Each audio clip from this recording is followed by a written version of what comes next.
दोस्तों नमस्कार, जय हिंद, वंदे मातरम। मेरा नाम है मनोज कुमार और आप लोग बने हुए हैं study point a family of learning के साथ। तो दोस्तों आज संस्कृत की क्लास नहीं हो पाई थी, तो देखिए मैं आप लोगों के लिए लेकर आया हूँ महत्वपूर्ण रचनाएं। और ये जो रचनाएं हैं वो यूपी टेट के एग्जाम में पूछी गई हैं, सारी की सारी रचनाएं। ठीक है, एमसीक्यूज मैं आपको कराने वाला हूँ इस वीडियो में। और आप लोग कोशिश कीजिएगा जितने भी क्वेश्चन आप लोग करें सारे के सारे सही जाने चाहिए। मैं आपको यहाँ पर थोड़ा टाइम दूंगा। ऐसे मान के चलिएगा आपका जो ये जो है रचनाओं का टेस्ट है, ठीक है, क्योंकि यहाँ पर मैं चीज़ें एक्स्ट्रा नहीं बताने वाला हूँ। मैं वीडियो में जो लास्ट में थोड़ा सा एक्सप्लेन करूँगा, क्योंकि अगर मैं स्टार्टिंग में आपको बता दूंगा तो फिर आपका टेस्ट ही कैसे होगा, है ना। तो आपका ये रहेगा रचनाओं का टेस्ट। यूपी टेट में अभी तक ये प्रश्न जो है पूछे गए हैं। तो स्टार्ट कर लेते हैं बिना कुछ समय गवाए। अगर आप लोग पहली बार विजिट कर रहे हैं चैनल को सब्सक्राइब जरूर कर दीजिएगा। तो दोस्तों ये रहा आपका पहला प्रश्न। पहला प्रश्न में बोला गया है कि कवितावली के रचनाकार कौन हैं। ठीक है, कवितावली, गीतावली, तो आपको पता ही है इनके रचनाकार कौन है ना। पहला ऑप्शन रहेगा जायसी। ठीक है, जायसी नहीं होंगे। सूरदास, सूरदास भी नहीं होंगे। तुलसीदास, हाँ जी दोस्त, कवितावली के जो रचनाकार हैं वो तुलसीदास हैं। अब दोस्तों तुलसीदास ने और किसकी रचना की थी? तुलसीदास ने जो रचना की थी वो रामचरितमानस की थी। किसकी? रामचरितमानस की रचना भी इन्होंने की थी। अब आपसे पूछ लिया जाता है कि रामचरितमानस में कितने कांड हैं। दोस्तों ध्यान रखना, रामचरितमानस में 7 कांड हैं। ठीक है, और सबसे बड़ा वाला कांड कौन सा है? सबसे बड़ा कांड जो होता है वो है बाल कांड। ठीक है, ध्यान रखना, सबसे बड़ा कांड बाल कांड। अब सबसे छोटा भी पूछ सकता आपसे, तो सबसे छोटा जो होगा वो किष्किंधा कांड हो जाएगा। ठीक है, अब एक प्रश्न देखिए और बनता है यहाँ से। अब ये प्रश्न बनता है आपका जो रामचरितमानस है इसकी जो रचना हुई थी वो कितने दिन में की गई थी? दोस्तों 2 वर्ष, 2 वर्ष 7 माह और 26 दिन में इसकी रचना की गई थी। ठीक है, तो 3-4 प्रश्न मैं आप लोगों के यहाँ से बना दिया हूँ। ठीक, चलिए दूसरा प्रश्न की तरफ हम लोग चलते हैं कि हिंदी प्रदीप पत्रिका का जो संपादन किया गया है वो किसके द्वारा किया गया है? ये भी आपका यूपी टेट में प्रश्न पूछा गया है। पहला ऑप्शन रहेगा आपका बालकृष्ण भट्ट, चलिए, प्रताप नारायण मिश्र, भारतेंदु हरिश्चंद्र, या बद्री नारायण चौधरी प्रेमधन। दोस्तों आप सभी को पता होना चाहिए कि भैया जो हिंदी प्रदीप पत्रिका है वो बालकृष्ण भट्ट के द्वारा प्रतापित है, यानी कि जो संपादन किया गया है वो इन्हीं के द्वारा किया गया है। ठीक है, चलिए अंधेर नगरी प्रश्न संख्या 3। प्रश्न संख्या 3 में बोल रहा है अंधेर नगरी के लेखक कौन है? हरिकृष्ण प्रेमी, राम कुमार वर्मा, भारतेंदु हरिश्चंद्र और प्रताप नारायण मिश्र। ठीक, दीजिए आंसर। अंधेर नगरी, भारतेंदु हरिश्चंद्र अंधेर नगरी के लेखक हैं। दोस्तों जो भारतेंदु हरिश्चंद्र हैं, अंधेर नगरी जो है इनका एक महत्वपूर्ण नाटक है, प्रसिद्ध नाटक है। और इनका दूसरा प्रश्न भी आप लोगों से पूछ लिया जाता है कि भारत दुर्दशा जो है वो किसका नाटक है? तो ये भी भारतेंदु हरिश्चंद्र का नाटक होगा। ठीक है, और मुद्रा राक्षस भी आपका ज़्यादातर पूछ लिया जाता है। प्रश्न संख्या हम लोग चलते हैं 4 की तरफ कि परमाल रासो किसके द्वारा रचित है? बेहतरीन क्वेश्चन रहेगा और आप लोग इसका आंसर मेरे ख्याल से फटाक से दे देंगे। ठीक है, परमाल रासो किसके द्वारा रचित है? तो जगनिक के द्वारा परमाल रासो रचित है। तो इसके बाद रामचरितमानस की भाषा क्या है? रामचरितमानस में कितने कांड होते हैं वो मैंने आपको बता दिया है। सबसे बड़ा कांड कौन सा वो बता दिया है। कितना समय लगा था वो मैंने आपको बता दिया है। ठीक है, लेकिन अब आपको ये बताना है प्यारे साथियों कि रामचरितमानस की जो भाषा है वो कैसी भाषा है। ठीक है, बताइए जल्दी से, जल्दी फास्टली आप लोग आंसर बताएंगे। हाँ जी, तो रामचरित की जो मानस की जो भाषा है प्यारे साथियों वो अवधी भाषा है। कैसी भाषा? अवधी भाषा है। ठीक है, चलिए अब दोस्तों एक जो कांड है किष्किंधा कांड, जो कि सबसे छोटा वाला कांड है, तो इसकी रचना जो थी वो कहाँ की गई थी? मैं आपकी जानकारी के लिए बता दूं, काशी में इसकी रचना की गई थी। ठीक है, नेक्स्ट क्वेश्चन देख लेते हैं हम लोग। दोस्तों ये भी आपका यूपी टेट में आया हुआ प्रश्न है कि दुल्हिन गाहू मंगलाचार, हम घरी आए राजा राम भरतार। अब दोस्तों ये जो पंक्तियां हैं वो राम जी के बारे में बात की गई हैं, है ना। राम के बारे में बात की गई है कि दुल्हन गावो मंगलाचार, हम घरी आए राम, राजा राम भरतार। अब पंक्तियां किसकी हैं वो समझ लीजिएगा। पंक्तियां तो ये कबीरदास की हैं, लेकिन हम लोगों को कन्फ्यूजन क्या होता है, कन्फ्यूजन ये होता है कि भाई जब रामचरितमानस की तुलना, रामचरितमानस की जो रचना की थी वो तुलसीदास ने की थी, तो कबीरदास की कैसे हैं? जी हाँ दोस्तों, यही चीज़, ये जो पंक्तियां हैं वो कबीरदास की हैं। मैक्सिमम लोग इसको गलत कर देते हैं। ओके, आगे बढ़ते हैं। निम्नलिखित में से कौन सा निबंध हजारी प्रसाद द्विवेदी का नहीं है? ये आप लोगों से पूछ रहा है, नहीं है।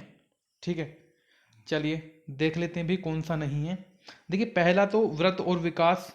ओके, अशोक के फूल आप लोगों ने पढ़ा होगा, विचार प्रवाह और कोटज। तो ये आपका जो पहला वाला ऑप्शन है ना, व्रत और विकास, ये नहीं पता होगा।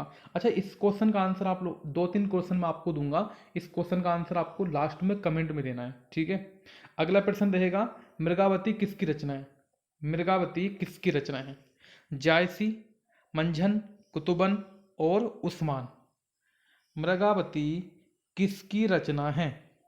आंसर होगा कुतुबन। कुतुबन सही आंसर हो जाएगा आपका, ठीक है। इसके बाद आनंद कादम्बिनी के संस्थापक कौन थे? सिंपल प्रश्न, ये भी आपका 2016 में पूछा गया था। आनंद कादम्बिनी के संपादक कौन थे? आंसर हो जाएगा बद्रीनारायण चौधरी प्रेमघन। ये क्वेश्चन मैंने कराया भी था पहले एक बार आपको। नेक्स्ट क्वेश्चन रहेगा, आदिकाल के लिए वीरगाथा काल किसने प्रस्तावित किया? आदिकाल के लिए वीरगाथा काल नाम किसने प्रस्तावित किया? आपके ऑप्शन आपकी स्क्रीन पर हैं। जी हाँ दोस्त, दीजिए आंसर। सही आंसर हो जाएगा आपका आचार्य रामचंद्र शुक्ल ने। ओके दोस्तों, नया प्रश्न आप लोगों का बन जाता है कि नई कविता पत्रिका का जो प्रकाशन है वो कहाँ से आरंभ हुआ? कलकत्ता से, लखनऊ से, दिल्ली से या इलाहाबाद से? ठीक है, नई कविता पत्रिका का प्रकाशन कहाँ से आरंभ हुआ? सही आंसर होगा इलाहाबाद से हुआ था, ठीक है। आधे अधूरे नाटक के रचनाकार आपको बताने हैं। आधे अधूरे रचना नाटक जो है इसके रचनाकार बताना है। मोहन राकेश, ठीक है। दूसरा मन्नू भंडारी, निर्मल वर्मा, अमृत लाल नागर, ठीक है। सही आंसर होगा मोहन राकेश। इंपॉर्टेंट क्वेश्चन है, इसको भी ध्यान से रख लेना आप लोग। अगला क्वेश्चन रहेगा कि मधुलिका जयशंकर प्रसाद की किस कहानी की पात्र है? किस कहानी की पात्र है? दोस्तों, पहला ऑप्शन होगा गुंडा, इंद्रजाल, पुरस्कार और आकाशदीप, ठीक है। तो मधुलिका जयशंकर प्रसाद की किस कहानी की पात्र हैं? दोस्तों, आंसर होगा पुरस्कार की पात्र हैं। और अगला वाला जो प्रश्न आप लोगों को मिलेगा, ये प्रश्न आपको पैराग्राफ में भी मिल जाता है कभी कभी। सावधान मनुष्य, यदि विज्ञान है तलवार तो इसे दे फेंक, तजकर मोह स्मृति के पार, पंक्तियों के रचनाकार आपको बताने हैं। पैराग्राफ भी इससे एक बार आपका पूछ लिया गया था, ठीक है। अज्ञे, निराला, दिनकर और नागार्जुन। बेहतरीन क्वेश्चन है आपका, ध्यान से आंसर देना आप लोग इसका। सही आंसर होगा दिनकर महोदय। वीडियो अच्छी लग रही हो तो लाइक जरूर कर दीजिएगा। और रही एक्सप्लेनेशन की बात, तो अपना टेस्ट चल रहा है, एक्सप्लेनेशन लास्ट में आपको बहुत सारे दूंगा मैं आपको, ठीक है। अगला क्वेश्चन रहेगा, अंधा कुआं। अंधा कुआं नाटक के लेखक कौन है?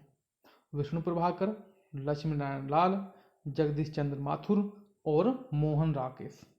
अंधा कुआं सही आंसर हो जाएगा आपका लक्ष्मी नारायण लाल।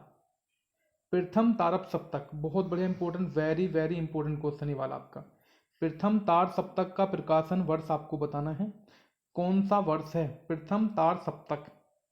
जी हाँ दोस्त, आंसर हो जाएगा 1943, तीसरा ऑप्शन। अब ये प्रश्न तो आप लोगों ने पढ़ा ही होगा कि बुंदेले हरवेलों के मुंह हमने सुनी कहानी थी, खूब लड़ी मर्दानी वह तो झांसी वाली रानी थी। और ये पंक्तियां जो है वो किसके द्वारा रचित हैं? बिल्कुल बच्चे वाला प्रश्न है प्यारे साथियों। आंसर रहेगा आपका सुभद्रा कुमारी चौहान, ठीक है। परफेक्ट आंसर आपका। आगे बढ़ते हैं, घनानंद को किस युग का कवि माना जाता है? यह भी आपका 2014 में प्रश्न पूछा गया था।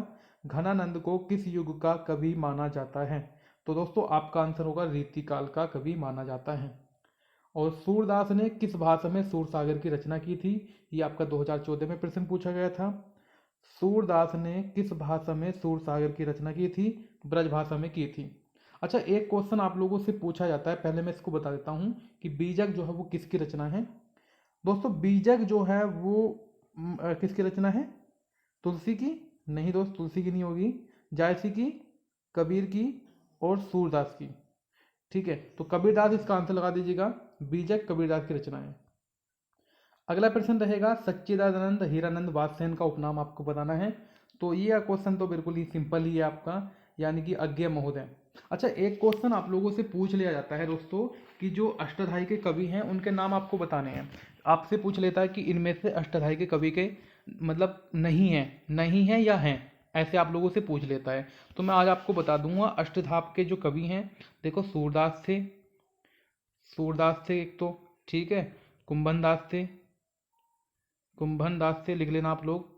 गोविंद स्वामी थे, गोविंद स्वामी, ठीक है। नंददास थे, चार तो ये हो गए आपके।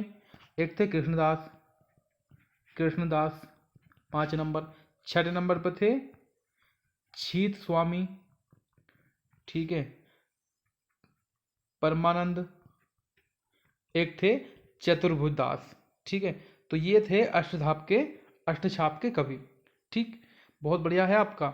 और आपका जो ऐसा भी पूछ लेता है, जैसे अभी क्वेश्चन आपसे पूछा था इस वीडियो में ही, एक क्वेश्चन जैसे पूछता है कि जो रीतिकाल जो था, रीतिकाल किसने कहा था इसको सबसे पहले? तो आपका आंसर आपने बताया था ना इस वीडियो में ही, किसने कहा था? रामचंद्र शुक्ल ने कहा था, रामचंद्र शुक्ल ने कहा था इसको रीतिकाल, ठीक है। एक था कलाकाल, कलाकाल कलाकाल जो नाम दिया था वो दिया था रामशंकर शुक्ल ने। कितने? रामशंकर शुक्ल ने दिया था कलाकाल का नाम। श्रृंगार काल के नाम से भी जानते हैं एक को, श्रृंगार काल। अच्छा, जो श्रृंगार काल जो नाम दिया गया था वो दिया गया था विश्वनाथ प्रसाद के द्वारा, ठीक है। बाकी दोस्तों जब आपको मैं डिटेल में पढ़ाऊंगा रचनाएं, और आपकी वीडियो चल ही रही है, शाम को 5:30 बजे क्लास अपनी होती है। तो जो लोग नए हैं 5:30 बजे डेली क्लास ज्वाइन किया करें, शाम को लाइव क्लास चलती है डेली, ठीक है। तो मैं आपको रचनाएं डिटेल में पढ़ाऊंगा, फिर बाद में क्वेश्चन आपके कराऊंगा, ठीक है। तो मिलते हैं दोस्तों नई वीडियो में। थैंक यू सो मच, देखने के लिए धन्यवाद आपका। और लाइक अगर नहीं किया आप लोगों ने तो लास्ट में लाइक जरूर कर देना, और चैनल को सब्सक्राइब कर देना। Thank you so much, good night.